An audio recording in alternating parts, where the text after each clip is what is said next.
Okay, guys, I'm just messing around at the moment.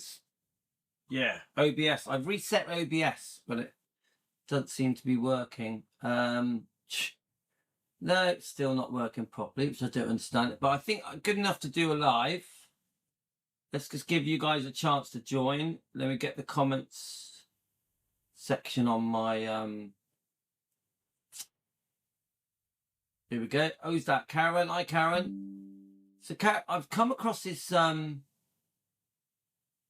this video's literally been released 3 hours ago. Hang on. Literally 3 hours ago. So I thought, oh, I'm gonna play this. Have any of you seen this? Karen, have you seen this? Let's have a look. Let me get the comments up on here. So Emma just did a brilliant little video on Just a Girl Who Loves Elvis. She always brings a tear to my eye. It was lovely. It was lovely. Hi, Linda. Right, let me get your comments up. So I'm going to do a quickie. I got to go shopping for my wife. I can tell she's annoyed at me because I haven't been shopping yet. But video on Just a Girl. So let's just tell people we're live quickly on Defending Elvis on the Facebook page. Please join our Defending Elvis Facebook page. Live. I put it on Facebook as well. How are you going, Vernon? How are you, my friends? Now, if we are joined by any trolls, please just ignore them, guys. I ignore them. I mean, luckily, I blocked them on my end, so I couldn't see them, but... Right, got it up on the comments. Guys, please ignore the trolls. Ignore them. They want a reaction. Please don't react, yeah? We've said everything we need to say. We said it on our 2 videos. We did a video in the morning and we did a live after that. That's it. That's all we need to say. I wouldn't over worry about it, Linda. I've reported them thoroughly. They're in a lot of trouble. Don't worry. I spent hours doing it. Yeah. YouTube have got all the information they need, so that's all you can do. So don't spend too much time worrying about them. Yeah, just leave it to me. I'll block them, mate. So remember, we are a Defending Elvis channel. We're not a let's spend all day worrying about them channel. We got a job to do. We got some defending to do, haven't we, guys? So we'll focus on that. Yeah. The good news is all of the strikes have been removed. Yeah, so all of the 3 strikes that were put on my channels are going to go. There is YouTube have accepted that those strikes shouldn't be there. So on the 2 strikes we've got on the other channel, the Keough channel, which I'm going to turn back into Elvis Presley fan on Keough because I missed that name. They're going to go in 2 days. I think it's 2 days. What's the date today? Is it the 16th? 17th? Oh, they may go today. They may go today. And then the one on here has been disallowed. So that'll go in about 12 days. So we've sorted it, mate. Emma, you always bring a tear to my eye. Ha! I've just watched your video, Emma. Very impressed. I love what Emma says. Emma's got the same mentality as me. It's playground stuff. It's school playground stuff. And we all, many of us have got memories of being bullied as kids. Yeah, unfortunately, my memories. I was bullied as a kid, as a teenager, as an adult. I was bullied in my business years. I was bullied when I was a DJ. And now I'm bullied on YouTube. So we may as well carry on the pattern. So, guys, I remember my whole life of being bullied. I stood up for myself. And I always came out on top. So Frederick's going to enjoy this. Frederick, I think you're going to enjoy this. Frederick's just sent me it, but I did have it. Someone sent it me Right. The big message that Emma was saying was, you have to stand up to the bullies, and if you do, they either leave you alone or they befriend you. With Emma, hers became her friend. With me, with bullies, I tend to just, I forgive them, but then I never speak to them again. That's basically how I am with bullies, yeah? I forgive them, but never speak to them again. I think most of us here have had an experience with bullying, haven't we? Yeah? Yeah, there we are. Vernon, I was bullied at school when I was 13. You know, it takes a lot of courage to stand up to bullies. When I was at school, I was tiny. Yeah? I was really tiny. I was a twin. When you're a twin, we were, because we were from the same egg, we were tiny. So everyone was bigger than us. And also, because we were born in July, we went to school later than everyone else. Everyone in my class was nearly a year older than me because I was born at the worst time. Yeah. So I was literally like 9 months younger than everyone. Yeah. So everyone was bigger than me. Plus I was a twin. So I was my arms and legs were like twiglets. So I got picked on. And then that theme of bullying carried on through my life. But I tell you now, I learned how to stand up for myself. 100%. I learned how to stand up for myself, big time. Yeah. No one bullies me now. Anyone bullies me now feels the wrath of Louis. Yeah. Right. I don't back down to anybody. Yeah, Vernon, it's so sad. Anyone here that's gone through bullying, I send you love. I pray for you. It's not nice. Unfortunately, we're getting it here. And I love the fact that a channel like Just a Girl Who Loves Elvis, who doesn't have to take sides, doesn't have to support me, because sometimes supporting Louis isn't the popular choice. Yeah? Sometimes siding with defending Elvis, Team Elvis, isn't the popular choice. You go against people, but it's the right choice. And it's the brave choice. Standing up for Louis, defending Elvis, Team Elvis is the brave thing to do. Emma is very brave. Very brave. Yeah. So thank you, Emma. Very, very appreciate it. I won't forget it. The people that have helped me through this bad period, I will never forget it. There's quite a few of you. Quite a few of you behind the scenes have been very supportive. You know who you are. A lot of you, actually. And I've had hundreds of comments of support on YouTube, private messages, emails, WhatsApp. All of you are like, woo. Nicola has been great. Linda has been great. But not just them two. Loads. But a few people have really, really gone out of their way to help me. Nicola, thank you. Linda, thank you. Right. Okay. And even Emma doing her 8-minute video. It comes from here. I know it. I can tell. Right. Let's get on with it because I've only got 45 minutes. Losing Lisa was one thing where I thought, I'm not going to be able to get through this. And then realizing that I have a son that needs me. So, you know, as a mom, you know, you have to be there for your children. It was taking a... Right. So this is brand new, done by the people. I have not watched it. I don't know what's coming. Obviously, we've got the Bridget Cruz allegations, which are shocking. We have to say that allegations, like the Elvis fans around the world that know about their history and what's gone on, are very concerned, very protective of Lisa. We all love Lisa. So are we going to, from this, read any truth? Yeah. Is she going to win us over? Is she going to make us upset and angry?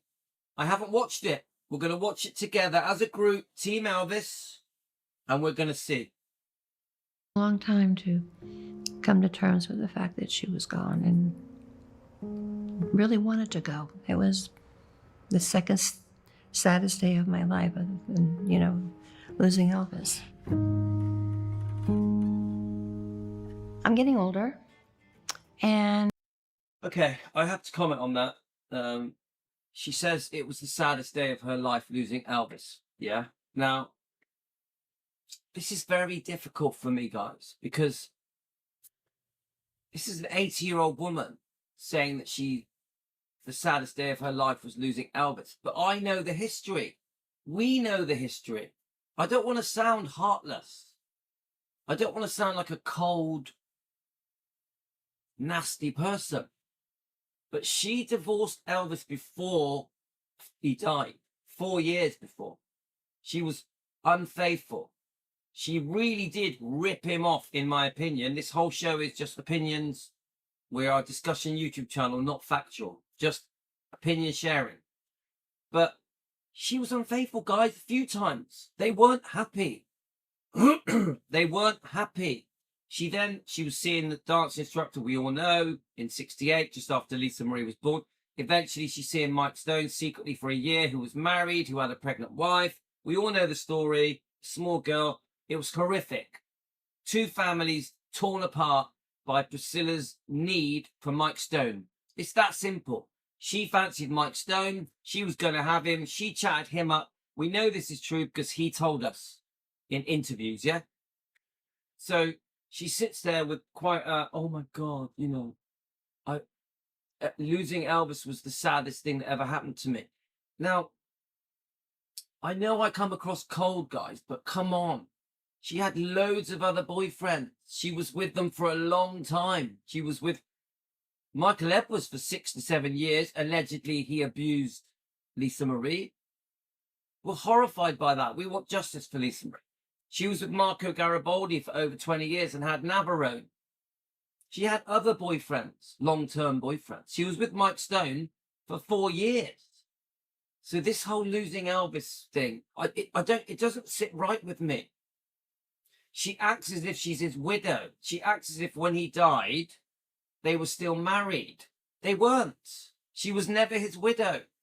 She was hammering him and ripping him off for a second divorce that she promised she would never do. So when she sits there with this solemn look on her face, I'm like, do you remember how disgustingly you treated Elvis? Do you remember how disgustingly you treated your own daughter? Now, obviously, we've got the horrible speculation, the allegations about the Bridget Cruz lawsuit allegations, which we read out yesterday morning on the YouTube channel, Down the Rabbit Hole News. We read that out yesterday in 2 parts, yeah? So the allegations are scary, unbelievable. Aren't they? They're unbelievable, yeah? But it's possible. Bridget Cruz says she can prove it. But when Priscilla says, oh my God, I lost Elvis, she acts like they were still married when he died. This drives me mad. Let's keep going, guys. And there's so many books out there that are untruthful, a lot. And I thought, you know what? I'm just going to do and write my own book and tell. So many people say the book was a reaction to From Here to the Great Unknown. From Here to the Great Unknown, Lisa's book. Tell it like it was, in my life, especially with Elvis. There's all kinds of things like Elvis is still alive, and no one, not no one, but a lot of fans and all don't want to believe that he's hidden somewhere, that he's still alive. I wish he was still alive, Yeah. Do you know what? It's true. You still get lots of conspiracy things. There's loads of silly, ridiculous stories that say Elvis was switched and didn't die. The Bob Joyce stuff, which is just ridiculous. Even a family member and a Memphis Mafia member made this ridiculous story and put it in their book and in a tabloid. Family members said that Elvis was still alive, and they meant it. They didn't apologize for doing it for decades. Unbelievable. Family saying that Elvis faked his death. Unbelievable. Yeah, so we'll just clear up some things. I met him at such a young age. I wasn't ready to have a life yet. So, she comes out with I met him at such a young age. She's playing on the fact that when they first were introduced, she was 14. There's a story behind it. Some say Cary Grant approached her. Do you want to meet Elvis? Others say it was a trap. she knew that Cary Grant knew Elvis, and she approached Cary Grant and asked him to introduce her to Elvis. Now, I have seen 2 interviews. One was Joe Esposito, where he says Cary Grant said to him, there's a girl that wants to meet Elvis. Can she? And that Cary Grant arranged Priscilla to meet Elvis. She was 14. Priscilla likes to remind us that she was very young, but it was a brief friendship for around 5 months, and then Elvis goes back to America. She stays in Germany for at least 2 years and 3 months. So we're given the impression they're together from 14, but really, she doesn't move over till she's nearly 18 years old. They marry at nearly 22. I also think, even when dating him, thinking, what am I going to do? I don't want to be a nurse. I used to go over this. I don't want to be a nurse. I don't want to be a teacher. You know, what can I do? You know, it was, and I don't want to be a secretary. It did go through my mind when I was like in the 9th, 10th grade, what I'm going to do. But it didn't, never happened, which other things did. And I'm... Well, you know, I'm going to say everything was handed on a plate for Priscilla. She really had a charmed life, didn't she? She really did have it all handed to her. Unimaginable wealth. I loved every moment. Elvis did have a temper, but not, I mean, and he has lifted up something and just put it on the floor or whatever, but, or he could throw it out the window. See, look, remember, I always feel that Priscilla is manipulating when she talks. Remember, I haven't seen this, guys. This is my first reaction to this. Straight away, oh, Elvis had a temper. There's a negative comment said about him. But remember, everyone's got a temper. Everyone's got a temper. At some point, if you push someone hard enough, everyone has a temper, not just Elvis. But never, you know, never hurting anyone. In the movie Priscilla, it has in there where Elvis is on the telephone, I think, talking to Colonel Parker, and he was in his office upstairs next to the bedroom, his bedroom. And as he's talking on the phone, the real story, he's talking on the phone. He got upset with Colonel Parker. He did. He picked up something on his desk there, and Colonel was really upsetting him, and he didn't even look. And I had just come in. He didn't know I was there, and he just lifted up and he just threw it. And by the time he got out of his hands, he's like, "Oh my God!" And he came running over to me. That's how it really was. Well, cool. Thank God for that. Finally, she admits the chair story is not true. That he never threw the chair at Priscilla. She just happened to be walking in the room. Thankful. Well done. About time too.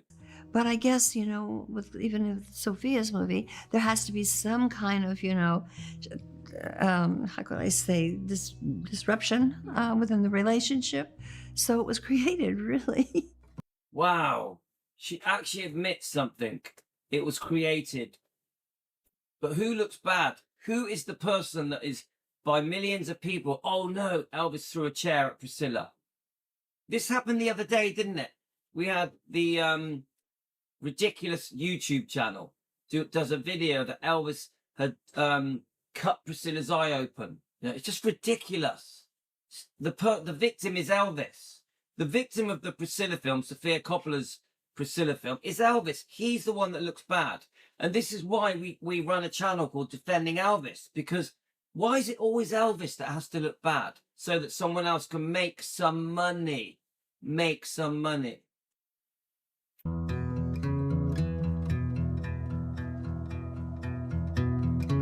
After Elvis passed, it went on for about 3 years until... Right. Sorry I keep butting in, guys. I know you just want to watch it, but I have to start it anyway. But what we'll do it like this, and then we'll play it again. We'll leave longer gaps, okay? So we'll do it. This is a live now, and then I'll do another video of this. This is quite important. Remember, I've never watched this, but she just said, oh, when Elvis died, I waited 3 years. Let's hear what she has to say. The attorneys brought me in and said, you know, Priscilla, we're going to have to sell Graceland. And I said, what are you talking about? I don't believe it. I don't believe it. I don't believe they were going to sell it. The banks were going to step in. Memphis City were going to step in. Vernon had already made plans. Colonel Tom Parker had already made plans. I don't believe it was going to get sold unless it was sold to, like, there was people involved, wasn't there? So you had, obviously, Memphis City. A name keeps getting brought up, Morgan Maxfield. Look it up, guys.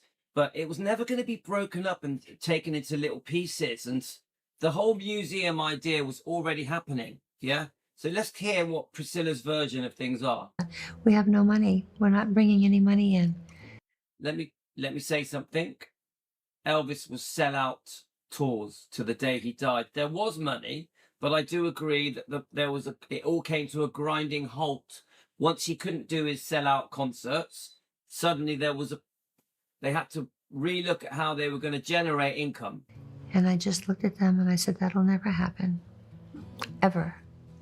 And then I left. Rubbish. And Don't believe it. had to find out, See, she's trying to say she is the reason it wasn't sold. Bullshit. certain people. Who do I go to? Did my homework and then met with a person in Kansas City that I was told that I should see.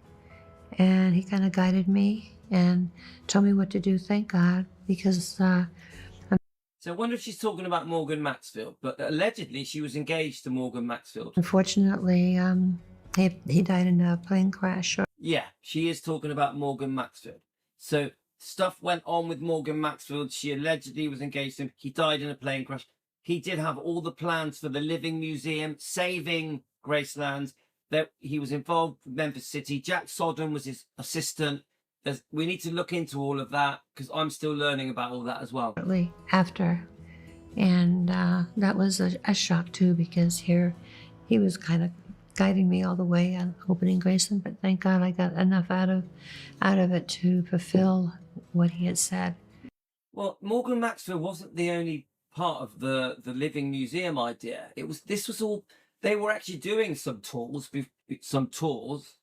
even when Vernon was alive. Yeah. So no, Morgan Maxfield happened to be involved in that stuff with Jack Sodden, etc., and other people, and the Colonel, and Vernon, and Memphis City, etc. So no, there had already been plans drawn up. I do agree. Morgan Maxfield, I think, was part of that. Jack Sodden was assisting him, but it was not Priscilla's idea. About making sure I get the right people, the right attorneys, and the right bank. And yeah, it was a trip, but it was a trip worthwhile. And we have. I do think that once Priscilla got involved, she did make decisions. She was part of the process. I have to give her that. She was the front person, which, she's a beautiful lady. Making Priscilla the front person was probably a good thing. Yeah. She was famous. She was known as being Elvis's wife. A good personality, very good on camera. Yeah. So I can see that her being a front person didn't do any harm, but it was not her idea, guys. People still, it's the second next to the White House. And now we're getting all the younger ones. And they wear their little Elvis outfits. Oh my God, it's so cute. Okay, this is the bit where we're all interested in. Yeah, guys? I know there's out in the book that I did this to Lisa, I did that to Lisa. And there's a lot of people out there who doesn't want Lisa and I to be close, that's for sure. We were very close. I don't want to be heartless, guys. They did have close times. Lisa has said, sorry, my wife's moved my books. Lisa has said that they had times where they were very close, even, right, here we go. There we go. Obviously, the book From Here to the Great Unknown, it says good times and bad times, yeah? They did have good times, guys. Lisa wasn't miserable her whole life. She had loads of happy times. Priscilla and Lisa had good times, but they also had absolute nightmares. And Lisa did want to sue her own mother just before she died. They weren't talking for years. Even at the Golden Globes, they were not talking. They were not getting on. Yeah? I think there's actually proof of this. So let's keep going. Lisa could be hard-headed, but so could I sometimes. I'm not really as much. I wasn't nearly as much, but she told it like it is, how she felt, and that was just a part of her. And Yeah, she was a straight talker, but she was also lovely and charming. If you watch Lisa's interview, she's beautiful. She's lovely. She's like endearing. I became used to that. It's just living life, but people. I think Priscilla was pretty difficult as well. If you read the book From Here to the Great Unknown, Priscilla was a hothead. I've seen interviews where Priscilla admits that she would hit her. Yeah, there's a few like that, especially the older ones. People are so, they go in, it's almost like they want to hear things that are bad. They're out to make money. Bottom line, they're out to make money. And when you see headlines like that in anyone's life, people want to know what's going on. But that was really created. And well, look, there is lots of stuff done that is negative and horrible that was for money that I'm so upset about. This is why we run Defending Elvis, yeah, with a group of defenders called Team Elvis. The trash books, documentaries, biographies, all of it. It's just heartbreaking that close family members and, Priscilla, even other things have gone on that trash Elvis, and it was done for money. Yeah, but so was the book Elvis and Me. This was done for money, guys. This made an absolute fortune. It sold tens of millions of copies. It was done for money. This book, when you read this book, you walk away from it thinking that Elvis is a groomer, a controller, even a bad-tempered drug addict. And you also think that Elvis did everything wrong. Priscilla did nothing wrong, even though she admits to unfaithfulness in this book. The general feeling of walking away after reading this book is that Priscilla was a poor victim. That is why this book trashes Elvis. People say to me, oh, go on then, read out the bit where she trashes him. It's not as simple as that.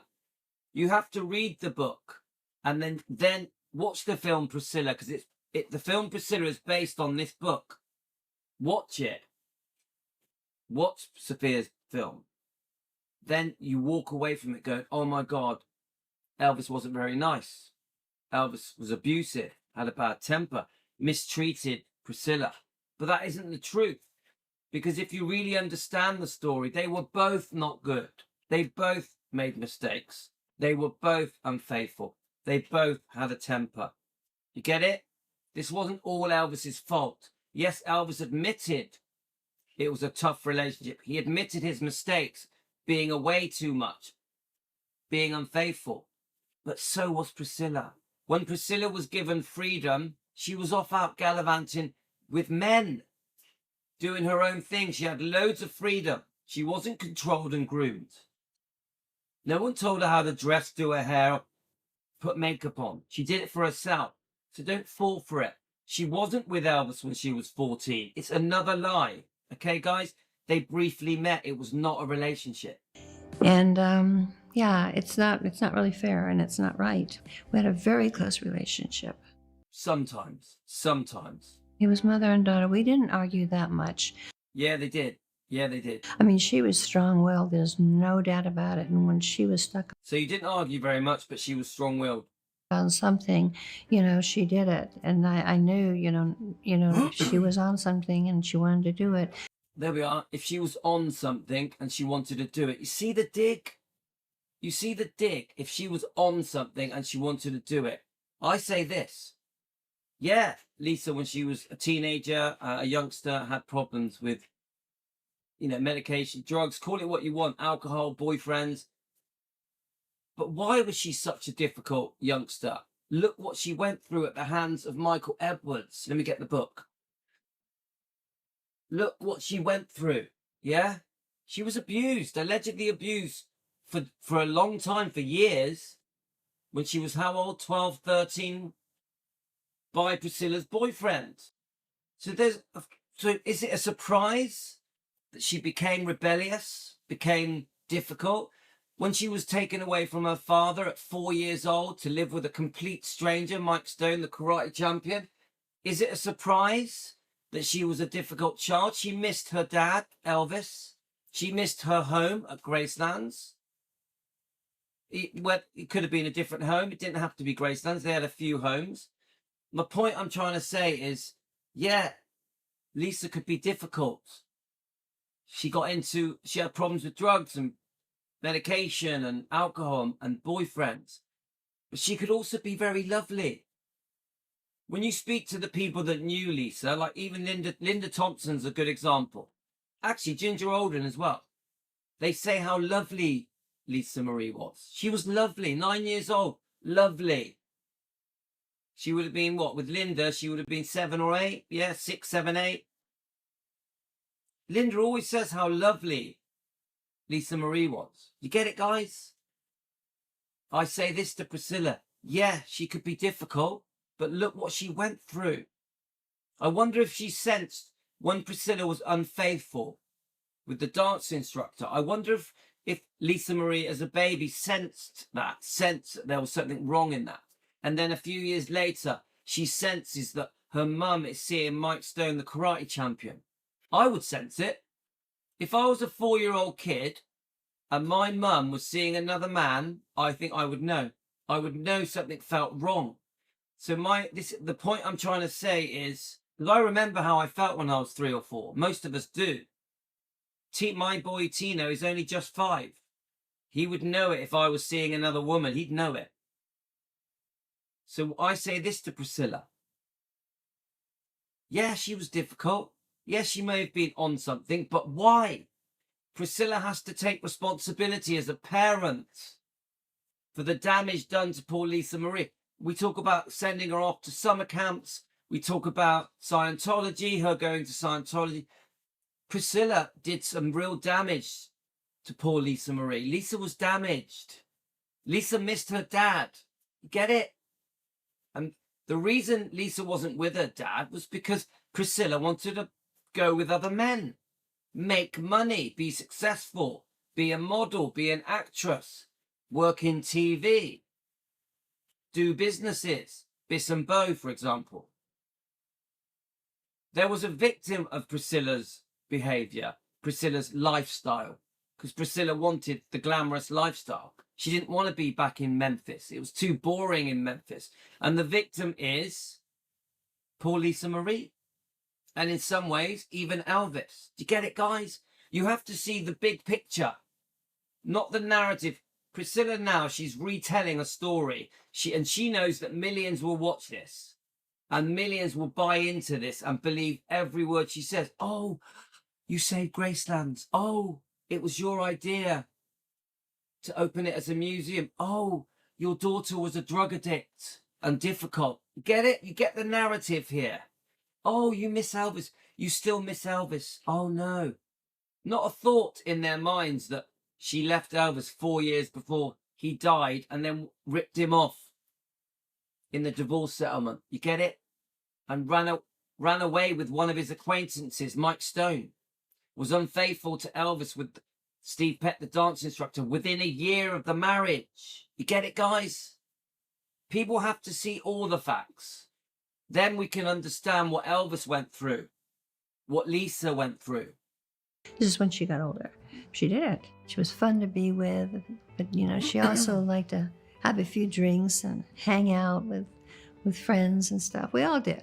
We all had fun, you had more than fun. In here, cocaine parties, sex parties, allegedly for entertainment purposes. But good fun. And she'd call me and say, Mom, you want to come over and have a drink?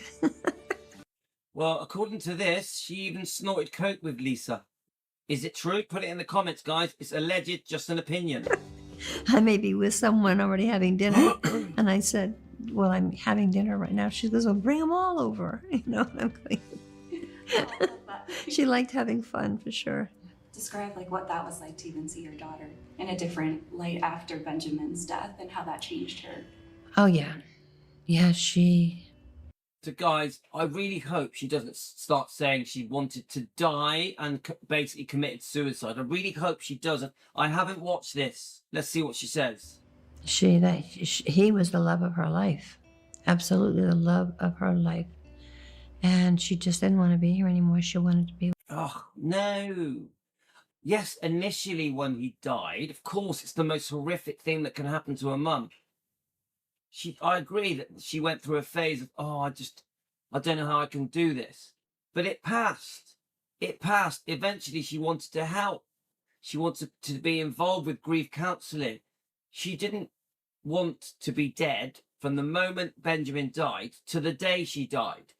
Lisa wanted to live. She wanted to be there for Riley, Finley and Harper. So when she gives the impression she didn't want to be here till the day she died, that is so unfair and very cruel to Riley, Finley and Harper. With Ben, and that's all she kept saying.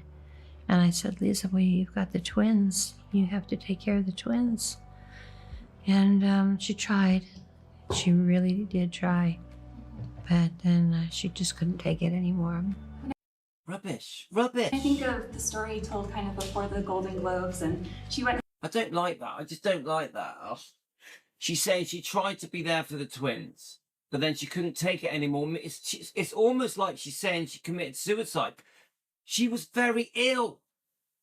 There's so many circumstances to why her heart stopped. It's a complicated story. Yeah, she had to have this operation. Yeah, years earlier, but she literally is saying she had given up, didn't want to be here anymore, even though she had the twins. Could you imagine the twins watching that? Where the grandmother, Nona, is saying, your mum didn't want to be around even though you were still here. It's rubbish. Absolute rubbish. Lisa wanted to be around for Riley, Finley and Harper. Yes, she was devastated that Benjamin was gone. How you guys were supposed to get it during. Is there anything that you kind of wish that you had told her that night if you did end up going together? But I did. I asked her if she was okay. She did that. She admitted to me, Mom, that we were getting ready to go to to have a drink. And we were walking to our cars. She had hers and I had mine. And then she said, Mom, I don't think I don't feel good. My stomach hurts. And I go, oh. At that point, they should have gone straight to hospital. She goes, I think I'm going to go home. And I said, absolutely. Go home and take care of yourself. And little did we know, how bad it was. Well, you say little did we know, but she looks terrible. We all saw her at the Golden Globes. She literally looked like she could hardly walk. She was very joyful and happy for the Elvis biopic, Austin Butler, Baz Luhrmann. But guys, she looked like she couldn't even stand. She would look like she was being held up by Jerry Schilling. She must have known how unwell she was. It struck all of us. We were just dumbfounded. We were there all day long. I was there with Danny, her ex-husband, Michael, her ex-husband, but they were all friends. All of us friends still are with Michael and Danny and the family. And we waited, and Lisa was really... I mean, come on, look at that picture, guys. Look. She's so brave, so strong. You can see that she's just getting through the day, but come on. How can you not know how sick poor Lisa was? Even Jerry should have known. Jerry, you should have known. You should have took her to the hospital. Wasn't breathing. She was on the ventilator for 8, 9 hours, 10 hours. We were there waiting and hoping and praying until the doctor came in and said, Priscilla, I'm so sorry. She's gone. And all of us that were there were just like, couldn't believe it, didn't want to believe it. And it was hard on all of us. Still is. But like I said, she wanted to go. She did not want to be here. She wanted to be with Ben. Oh, I hate that. That is so upsetting. That is so upsetting that she's still saying this, that in front, this is being watched by her children. How does Riley feel about this? I'm like, oh, I wonder what Riley thinks about this. This is really shocking. Yeah. I'm like, how can you say on TV in front of millions of people that your mum didn't want to be here, including she's the mother of Finley and Harper, who are only just about to turn 17. Oh, I tell you, it's like, this is shocking, guys. I really want to know what Riley thinks of this, because this is not right. Don't forget, I haven't watched this. This is not right. She's still repeatedly saying your mum wanted to be dead. your mum wanted to be dead. Rubbish. She had medical problems, unforeseen medical problems that made her heart stop. Unbelievable. Unbelievable. Shocking. She wrote me beautiful letters at school and at home, you know, how much she loved me and how great I was as a mom and blah, blah, blah. Everything you want a mother would love to hear, you know. I'll tell you what, I'm struggling after that. That has really punched me in the gut. It's like she's now going to go on and tell pretty stories about Lisa as a small child, some other pretty stories. But I'll tell you what, guys, that has blown me away that she can do that. Let's just keep going. And I fortunately I have it all on paper, and I go to them every once in a while and read them, just to have that nearness with her, you know, and hold on, still try to hold on. But yeah, it hasn't been easy at all. And my heart goes out to all mothers who lose. Then why have you carried on as if nothing has changed? That's my question to Priscilla. Why have you carried on your life as if everything is great? Why did you within 24 hours go against your granddaughter's wishes that her inheritance goes to the kids, Lisa's kids? Why did you try and undo that? Why did you say that there was fraud with the trust, with the amendments to the trust? Why? Why? We've proved that you knew that she wanted you off the trust. You knew. We've got documents that prove it. Who goes against their daughter's wishes for their inheritance to go to the kids? Who does that? Unbelievable. And we've seen, as fans, we have seen no grief. No grieving at all. No grieving. Unbelievable. The child, you never really get over it. I almost thought I lost Navarone, to be honest with you. We were visiting a friend who just got 2 camels. They rescued them from the circus, and it was only a couple of days that she had them. Very proud to have them. And then she asked us, do you want to come and see them? And I brought Navarone with me, and he just went over and we were petting them. And the next thing happened, the camel bit him in the head. And there was blood spurting everywhere. And I was like, oh my God, I'm literally freaking out. We have to do something, you know. And of course, people were coming around and Navarone's blood was coming down his face. And I thought I was going to lose him for sure. And then you couldn't see anything. Everything was, we had to rush him to have the ambulance come. And he went to the hospital and he had, I think, 37 stitches in his head. And he was very, very, very lucky. I was told. The doctor said he was very lucky. He said it had gone that much more would have been in his brain. Come on, I don't wish that on anyone. Yeah, I don't wish that on anyone. Cool, that's horrible. But I will say this. Obviously, Navarone has a serious problem with drugs. Has had. I don't know where he is with it now. He's said many things that he should never have said about Lisa. But I look at pictures of Navarone as a kid. He's completely normal. Completely normal. A young, good-looking kid. What went so wrong? What went so wrong? What happened with his parenting that damaged him so much? Because Navarone is clearly a damaged person. Yeah? In some ways, I actually feel sorry for him.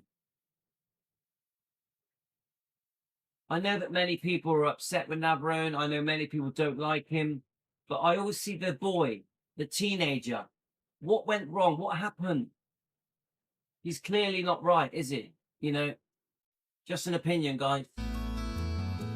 He had some issues, going through a bad time. Him trying to, try to get off drugs. Had a difficult time. It was hard. I went through that with him. And finally one day he came to me and says, Mom, I want to get off drugs. I don't want to do this anymore. I don't want to hurt you anymore. I lost some friends. And he goes, I have to get up. Will you help me? I said, I will absolutely help you. So he stayed at my home. I slept with him every night. And he had withdrawals every night. And I don't wish that on anyone because there's really nothing, you can do. You can't give them more drugs, that's for sure. They have to go through it. And that time is really bad. You're going through it with them. I would be in bed with him and he'd move and mom, I'm hurting. He goes, my legs hurt. And, you know, I get up and I rub his legs and I'm massaging his legs. And, you know, now I know what it's like for someone who goes through withdrawals, and it's horrible. I mean, just that alone, you want to stay away from the drugs. Because you go through so much. I mean, the pain, and a lot of, you know, people can't get through it and go right back to it. But we made it. It was the 5th day, I believe it was. And it was like, my God, I never thought it was going to happen. And he's been dry ever since. So I'm really happy for him. Come on, guys. You know, we got a heart, haven't we? You know, we can't, of course we want people to get over drug addiction. Of course we do. I've got nothing to say negative here. You know, he's a human being. He has serious problems. His mum's going to be there for him. Of course she is. There's a lot of drugs out there, a lot of kids doing it. And I didn't know. I didn't have a clue. You know, he hid it. And that's what kids do that are on drugs. They hide it, meaning from their parents, you know. And not just the drugs, but them not being around that much. And they know when to come around. So I learned a lot for sure. You have to accept it. You know, it was hard. That was hard for me. You know, you don't want. You know, I've got to admit, guys, come on, it's every parent's worst nightmare that their kid becomes a drug addict. Come on. You know, I relate to that. I worry about things like that with my kids. And I'm sure you guys with kids or grandkids, we do worry about our kids getting into drugs, don't we? Don't we? Luckily, it's never been a problem in my family so far. Touch wood. I've always been against drugs. I don't mind a drink of alcohol. I'm completely against drugs. I am. I don't believe it. You don't want to let them go. You want to hold on to them. And it's a choice that they make. And that's the other thing, is that no matter what you want to do with them or take them, they have choices, and they won't do it. They don't want to go to rehab. They don't want help. They'll say, I can do it myself. But Navarone did that. I can do it myself, Mom. Tried a couple of times. It didn't happen. So it's very, very difficult on a parent. But you can't leave them. You cannot walk away. You've got to be there for them. You have to be that phone call to ring.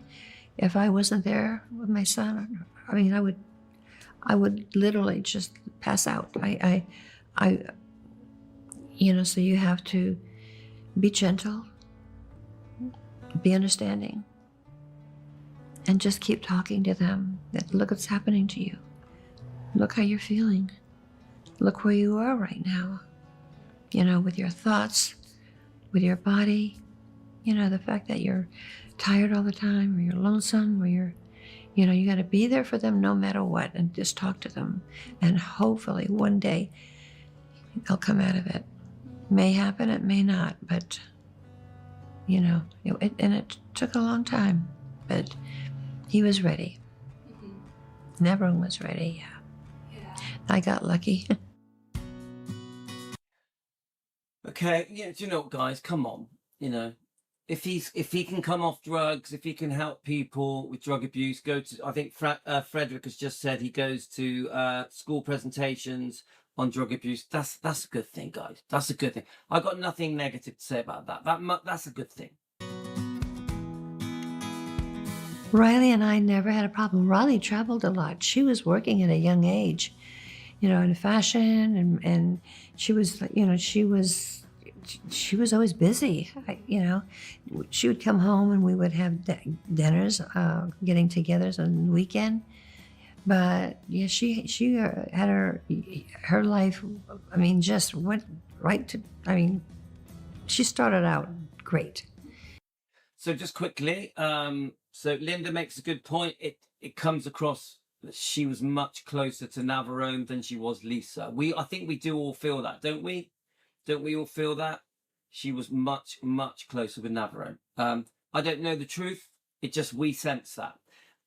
So she's now going to start talking about Riley. There's only a couple of minutes left. I've got to go shopping, guys. So let's hear what she says about Riley. We are very unsure about the closeness between Riley and grandmother, aren't we? Obviously, Priscilla more or less sued Riley, didn't she? With the help of Bridget Cruz. But Bridget Cruz has said to me that she was just trying to help the family.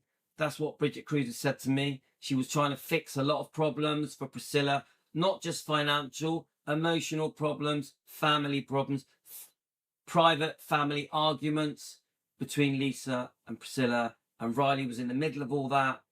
I expect the twins were part of it as well.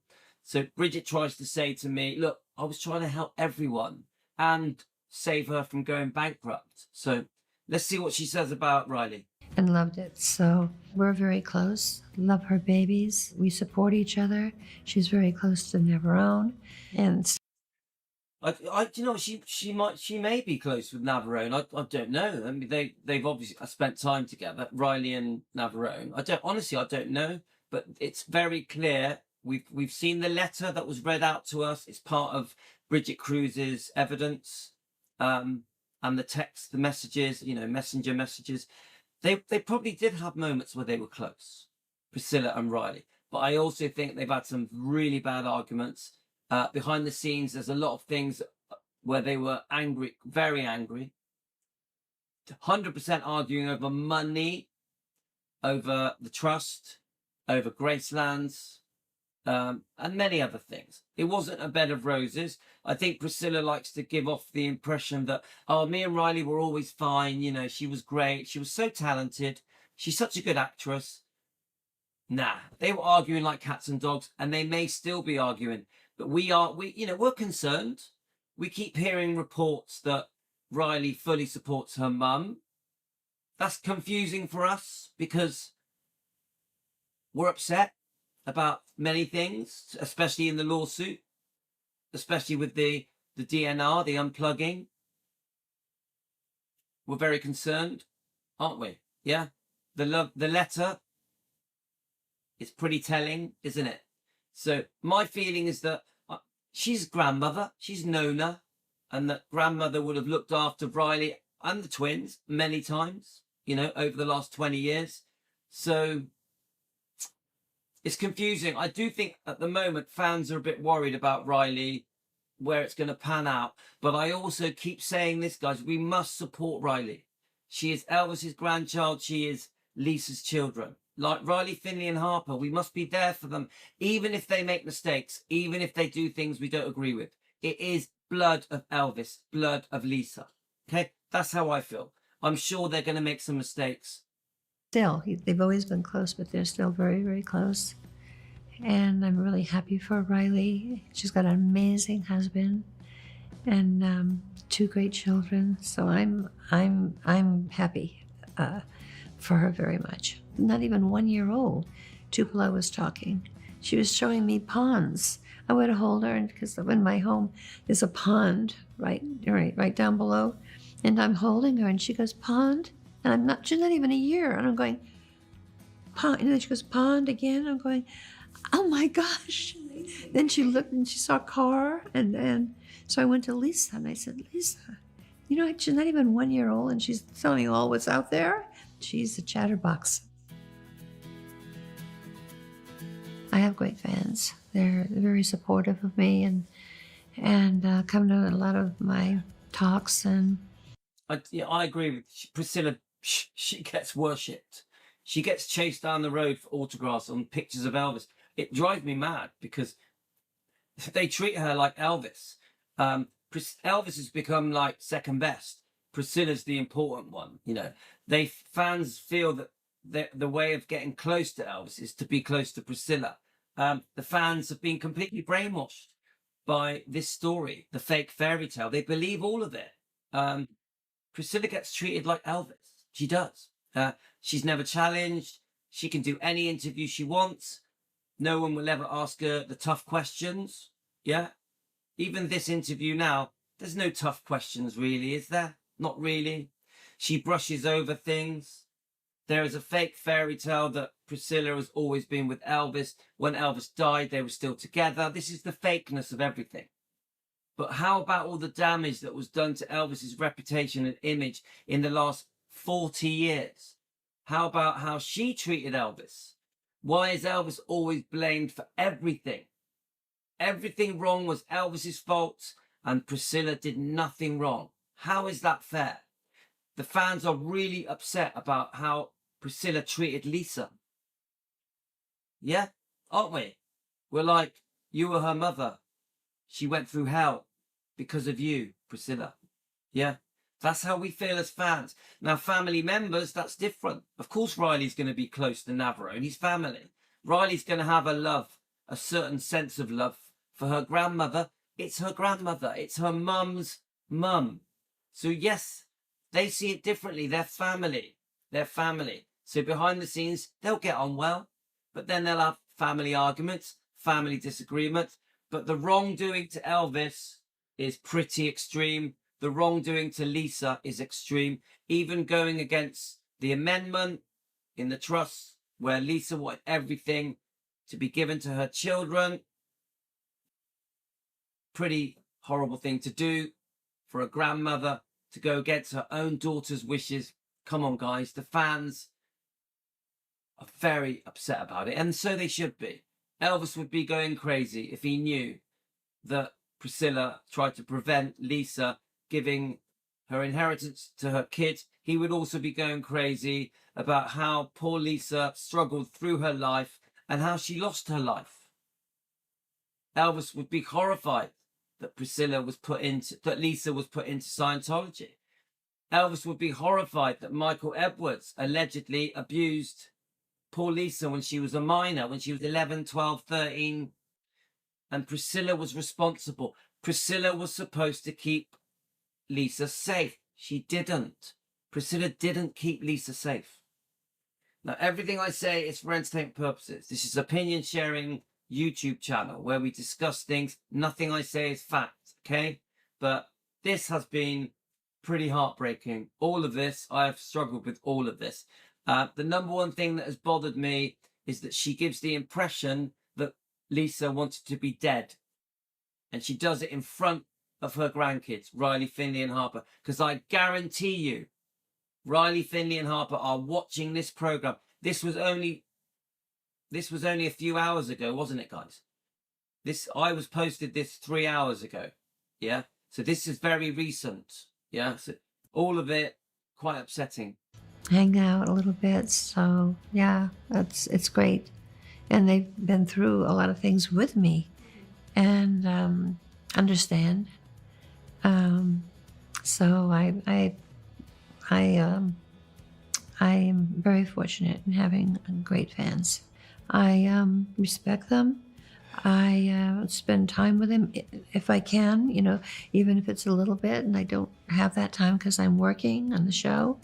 So, but yeah, I enjoy the fans very much. She probably does appreciate her fans because under the circumstances, the life that she's led, all the things that have gone on, she needs them. So this is a very beautiful setting, isn't it? It's like Priscilla looks good for 80. I'll give her that. She looks good here. They've got a beautiful surroundings. It's all very comfy and relaxing. Yeah, to watch this interview, in a beautiful house with a lovely garden in the background. But where is the grieving for Lisa? I don't see it. I don't see the grieving for Lisa, honestly. I see her doing an interview. She's trying to manipulate everything. She's trying to give her version of events. She's trying to redo history to fit her storyline. Priscilla loves telling stories, yeah? She's good at telling stories. She's good at getting the public on her side. This book has been forgotten. There's some pretty tough things in this book. All of it's been forgotten, all brushed under the carpet. This book it's like it never happened. Priscilla has got away with everything. She's the eternal victim. The eternal victim. Poor me, look what I went through. I lost Elvis, and now I've lost my daughter. You get it? I didn't fall for it. I don't fall for it. I feel sorry for Elvis. I feel sorry for Lisa. I also feel sorry for Riley, because Riley is trying to keep everyone happy. She's juggling. Riley is juggling. So she looks good. For an 80-year-old woman, she looks good, but I'm not convinced, guys.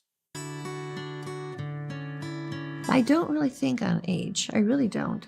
Because that doesn't, I don't think, you go, oh my God, 80. Yeah, it's a big number, but I don't feel 80 at all. If anything, I feel 25. I'm still driving. I'm still, I'm still out there. I'm still, doing stuff. I don't really give it any thought at all. So I'm 90. I keep myself. She looks good. I'm not gonna, come on. She's 80. She looks good. Look at that. She looks good. But where is the grieving? This is the bit that confuses me. If I lost my daughter literally a few years ago, I wouldn't be doing all that. I wouldn't be doing all the posing and laughing and giggling and smiling and loving life. Life's better than it's ever been. I feel 25. I wouldn't be doing it. She lost her daughter. She only had 2 kids. Lisa, Navarone. Where is it? What is happening here? Honestly, guys, I don't get it. I will never get it. I will never understand her lack of grieving. People will say she grieves behind closed doors. It's none of my business. I don't understand. What do you think, guys? Put it in the comments. Do you sense a woman that is grieving? I don't. I sense a woman that is celebrating, loving life. Born again. That's what I sense. Poor Lisa Marie. How would Lisa Marie feel about her mother carrying on as if nothing's changed, saying to the world, oh, my daughter didn't want to be here. She wanted to be dead in front of her 3 children.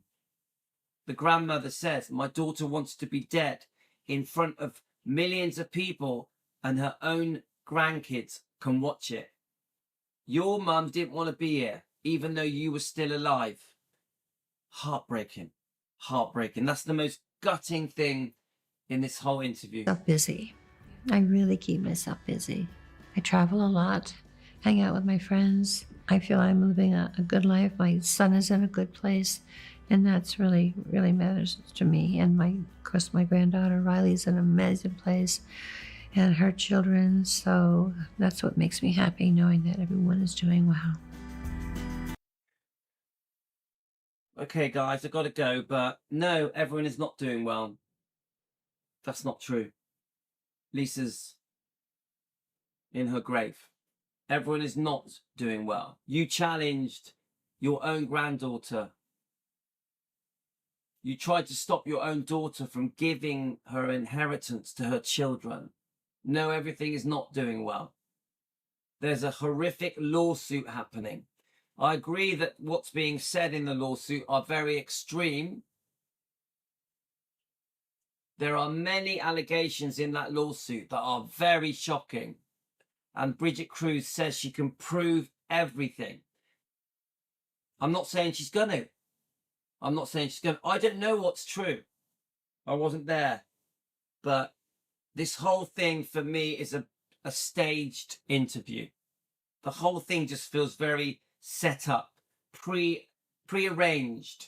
It's a very cute Priscilla, looking great at 80, in a beautiful setting, speaking softly, playing down the reality that there has been some serious wrongdoing from Priscilla for the last 50 years, I would say. For me, the most upsetting things are what has happened with Lisa, because we love Lisa, we miss Lisa, we want justice for Lisa. But 40 years ago, look how she treated Elvis. 40, 50 years ago. More than 50 years ago. Look how she treated Elvis. I know Elvis was no angel. I know Elvis was also unfaithful. Elvis made mistakes. Elvis had a problem with his prescription medication. But the Priscilla Elvis met was not the Priscilla he married. I repeat, the Priscilla Elvis met was not the Priscilla he married. They were very different. A completely dark side of Priscilla came out of Priscilla after she married, and we have seen it in her actions, whether it be unfaithfulness, divorces, claiming that she saved Graceland, claiming that it was her idea to do the museum. None of this true. I agree she was part of it. Once she jumped on the bandwagon, she was involved. She made a lot of key decisions to build the empire. I accept that. But it wasn't saved because of her. They were never going to break